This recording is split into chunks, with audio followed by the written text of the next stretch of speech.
Good evening. As we move on through our sectors here at Alpha Traders, alphatraders.com, at Alpha Traders Inc. on YouTube and Twitter. That's INC after Alpha Traders.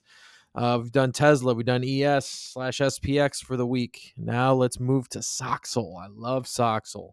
Some people are using those slow semiconductor um, ETFs, and I like this one. This one's way better.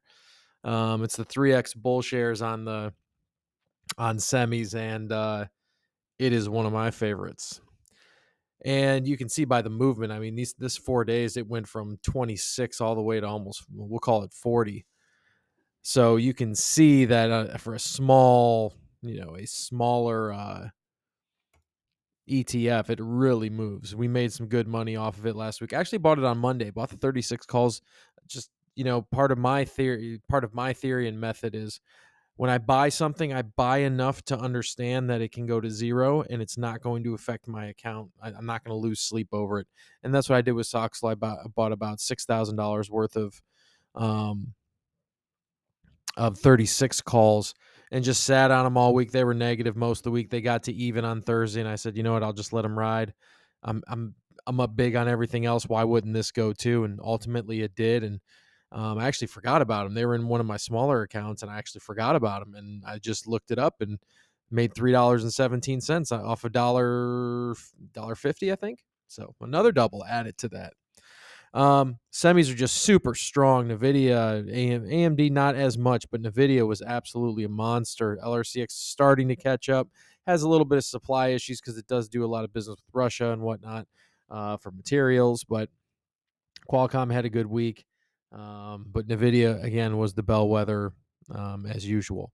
So wouldn't be surprised. We're getting into some supply up here at 41 on Soxel, and I would actually think we would come back to here, 36 area, and then test that, see how it goes. I would think that's the pullback is 34 to 36, and then we're probably going to be able to ride this up again into the 42 area. So you have a nice little. You have to really buy the extreme here. That's what I kind of want to do is buy the extreme for this week, and then we'll get the movement on it probably later this week. We got Jay Powell talking tomorrow, whatnot. So we'll see how that all goes. We'll go over and let's go over NVIDIA here while we're here. I mean, I haven't touched these lines since Friday. Right up to it was literally right to my line where we went, which is beautiful. I love seeing it. But now that we have those areas, let's take this off. We'll keep the line because that was the high from Friday. Oops, sorry about that. So let's take those off. This is kind of your basement now. So now we know where the basement is. It's 208. We won't see 208 for another month, maybe 2 months. You have all your daily EMAs really start the 8 and 21 day really rock it up. It blew. This was the big buy right here at 249. Got through the 100-day. That was huge, absolutely huge to where it's at. I would expect that it comes back and it cools down a little bit. Because again, if you look at it from this angle, we'll take this off my line.